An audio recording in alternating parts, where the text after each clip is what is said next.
Jungle.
Bismillahirrahmanirrahim. Assalamualaikum warahmatullahi wabarakatuh. Alhamdulillahilladzi khalaqal mawjudat min zulumatil adam binuril ijad wa ja'alahu dalilan ala wahdaniyatih lidul basair minal ibad wa syara'a syar'an ikhtarahu li nafsih wa arsala bihi kitabahu wa arsala bihi Muhammadan ad-da'i ila sabili rasyad sallallahu alaihi wasallam wa ala alihi wa sahbihi salatan wa salaman daimaini ila yaumil ma'ad. Jamaah muslimin muslimat rahimakumullah, dan juga sahabat Ahgopos dimanapun kalian berada, yang mana pada bulan suci Ramadan ini alangkah baiknya kita sebagai muslim yang cerdas, membangun muslim yang cerdas untuk meningkatkan semangat ibadah kita, yang mana di bulan Ramadan ini bulan yang dimana maghfirah Allah turun begitu banyaknya. Sebagaimana kalam Allah, yaitu a'udzubillahi minasyaitonirrajim, bismillahirrahmanirrahim. Ya ayyuhalladzina amanu kutiba alaikumus syiyam kama kutiba alal ladzina amanu min qablikum la'allakum tattaqun. Yang mana itu mempunyai makna bahwasanya Allah ini memerintahkan kita sebagai umat muslim yang beriman untuk berpuasa. Yang mana puasa ini, dengan adanya puasa ini, dosa-dosa yang telah kita lakukan di waktu-waktu yang lalu itu akan mendapat ampunan. Kemudian juga sebagai muslim yang cerdas, kita melakukan suatu ibadah, kita melakukan suatu muamalat, itu tak lepas pastinya kita melakukan pengimplementasian hukum-hukum fikih. Kita harus merealisasikan hukum fikih dengan cara kita belajar mempelajari hukum fikih, baik itu tidak secara mendetail, baik itu secara global. Kita faham bahwasanya hal ini yang harus dilakukan dalam suatu ibadah ini misalkan. Dan hal ini yang menjadikan suatu ibadah atau muamalah tersebut itu menjadi sah dan mendapat ridha Allah Subhanahu wa taala. Dan itulah tujuan kita daripada ibadah dan bermuamalat, sah dan mendapat ridha Allah Subhanahu wa taala. Kemudian adapun faedah-faedah yang mana pasti kita dapatkan, kita temukan, baik itu secara zahir ataupun batin, antara lain yaitu adalah raf'ud darajat, terangkatnya derajat kita di bulan suci Ramadan ini dengan kita banyak melakukan ibadah qiyamul lail, antara lain itu sangat menjadi sesuatu yang mengangkat derajat kita. Kemudian lagi takfirul khati'at, sesuatu yang mengarahkan kita kepada perbuatan maksiat ini akan tertutupi. Semisal ada teman yang kurang baik, semisal dari akhlaknya ataupun kepribadiannya, kesehariannya biasanya mengajak kita kepada sesuatu yang membawakan kepada nilai-nilai maksiat sehingga kita terjerumus untuk melakukan perbuatan dosa, yang mana di bulan Ramadan ini kita merasa dekat karena dalam setengah hari tersebut kita melakukan ibadah, yaitu puasa secara zahir dan batin. Puasa itu kita lakukan secara zahir dan batin. Secara zahirnya itu kita menahan makan, minum, dan berhubungan kepada pasangan suami istri semisal. Kemudian juga secara batin ini yang paling penting dan harus dijaga, puasa secara batinnya. Baik itu dari suudzon terhadap seseorang semisalnya itu. Kemudian juga selain daripada takfirul khati'at, ini kita takfirus sadaqat. Selain daripada itu juga ada kasrul syahwat, yang mana dengan adanya puasa ini sesuatu yang kita inginkan, kemudian kita ini belum mampu untuk melakukan tersebut, akan terjaga. Kemungkinan akan terjaga. Yang mana juga harus dengan bantuan. Mengapa saya bilang itu mungkin terjaga? Yang mana itu harus dengan bantuan ijtihad untuk melawan hawa nafsu tersebut. Taksirus syahwat. Kemudian juga ada hikmah-hikmah yang baik itu kita temukan secara langsung ataupun tidak langsung, maksudnya tidak langsung, tanpa kita ketahui hikmah itu datang.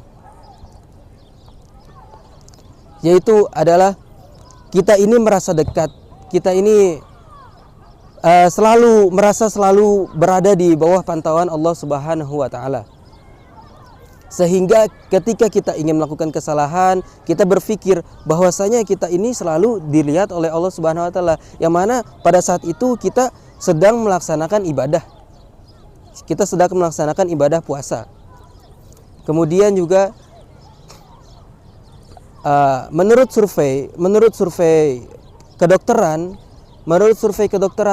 bahwasanya puasa ini menjadi salah satu solusi bagi seseorang yang mengidap penyakit kanker semisal itu, ataupun lain penyakit TBC. Dan juga ahlul hikmah mengatakan bahwasanya ketika mereka ini ingin melakukan suatu ibadah ataupun ingin melakukan suatu hal, dan begitu juga ahli filsafat mengatakan hal seperti itu menurut mereka puasa ini adalah solusi untuk mempermudah hal-hal tersebut terlaksana. Kemudian juga antara lain daripada hikmahnya itu adalah cerita daripada Nabiullah Yusuf, yang mana beliau ini tidak makan sebelum merasa lapar. Mengapa beliau melakukan hal seperti itu? Karena beliau ini untuk menyetarakan bagaimana beliau ini merasakan sesuatu yang dialami oleh fakir miskin, yaitu betapa susahnya untuk menggapai satu suapan itu sangat susah. Nah, Nabiullah Yusuf tidak makan sampai beliau lapar, itu untuk merasakan betapa susahnya seorang fakir miskin ini mengambil satu suapan makanan itu. Kemudian juga daripada hikmahnya yaitu adalah asyabah waruh, yang mana ini itu diperlukan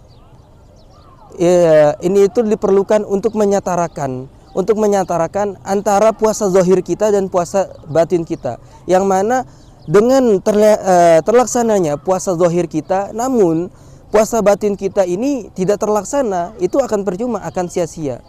Dan juga Nabiullah Muhammad SAW menjanjikan bahwasanya seorang muslim ini sudah disiapkan satu pintu surga untuk mereka masuk di dalamnya, dan ketika mereka masuk tidak ada lagi yang dapat masuk. Itulah mungkin satu gambaran nanti yang mana bentuk terangkatnya seorang muslim derajatnya, terangkatnya derajat seorang muslim ini dalam menjalankan ibadah puasa. Inna fil jannati baban yuqalu lahu ar-rayyan yadkhulu minhu as-shaimun fa idza dakhaluhu wa lam yadkhul minhu ahad. Tak ada satupun orang yang masuk setelahnya. Yang mana berarti satu pintu surga ini dikhususkan untuk satu orang muslim tersebut. Dan kemudian ada 3 bagian terpenting yang mana ini mendapatkan fadilah besar. Yang pastinya ketika dilakukan di bulan puasa, dilakukan di bulan Ramadan ini akan semakin berlipat pahalanya. Yaitu salah satunya adalah yang pastinya as-shaum. Shaum ini hukumnya wajib bagi setiap muslim yang mana ia tidak sedang berhalangan pada waktu itu. Kemudian al-qiyam, maksud dari qiyam tersebut adalah qiyamul lail. Pada semisal ketika kita memasuki 1/4 malam ataupun setelah sholat tarawih kita melaksanakan tadarus Al-Quran, kemudian kita istirahat.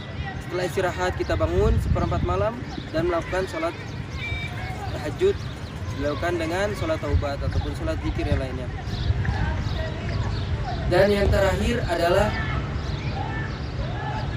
rasa unjuk kita, sesuatu yang kita tunjukkan bahwasanya kita ini adalah abd, kita ini adalah hamba yang tidak mampu untuk melakukan suatu hal tanpa izin Allah, dan kita melakukan sesuatu ini semata-mata untuk menggapai ridha Allah.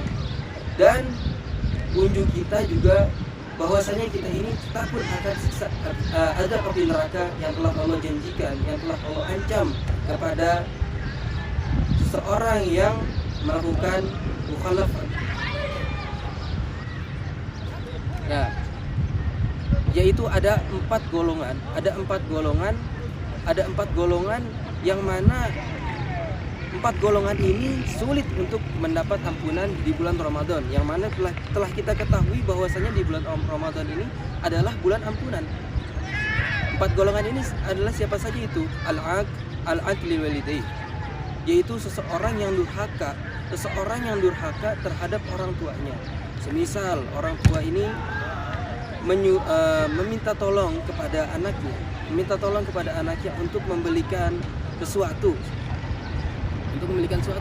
kemudian ia menolaknya dengan perkataan hal sekecil itu bisa tergolong bahwasanya ia ini adalah seseorang yang sulit untuk mendapat ampunan Allah di bulan puasa karena ia tergolong kepada anak yang durhaka kepada orang tua.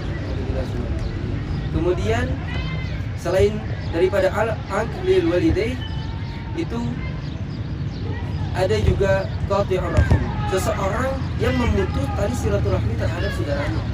Semisal sebelum masuk bulan Ramadan ia ini ada cekcok dengan saudaranya. Setelah masuk bulan Ramadan, cekcok tersebut tidak kunjung selesai. Dalam artian mungkin semakin bertambah. Hal ini yang menjadikan sulit untuk ia mendapat maghfirah Allah Subhanahu wa taala di bulan Ramadan. Kemudian juga ada al-musyahin. Apa itu musyahin? Seseorang yang melakukan perkelahian. Nah, hal ini sering kali terjadi di Indonesia. Yang mana pada bulan Ramadan ini malah dijadikan banyak anak-anak remaja yang tawuran. Hal seperti itu bukan menjadikan bahwasanya kita ini remaja yang tangguh atau apa. Itu justru di hadapan Allah itu adalah sesuatu perbuatan yang munkar, yang mana sulit untuk menggapai ampunan di bulan Ramadan. Kemudian yang terakhir, selain daripada musyahin tadi, setelah musyahin tadi itu ada mudminul khamar, seseorang pecandu khamar.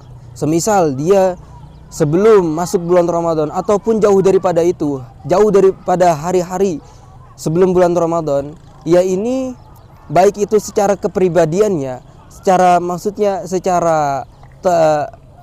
asalnya dia ini suka pemabuk, memang pemabuk, ataupun dia ini terikut ajakan daripada teman-temannya itu, ajakan daripada teman-temannya untuk minum khamar, sehingga dia ini digolongkan sebagai pecandu khamar.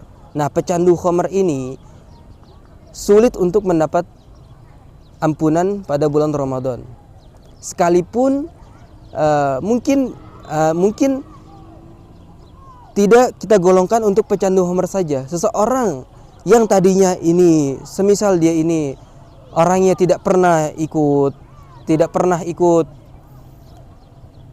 minum minuman khamar seperti itu, kemudian orang ini terhasut terhadap ajakan temannya, kemudian ia ini malah menjadi ikut-ikutan tanpa dia ini berpikir panjang untuk kembali lagi ke jalannya yang awal. Nah, ini tergolong seseorang yang susah untuk mendapat ampunan di bulan Ramadan.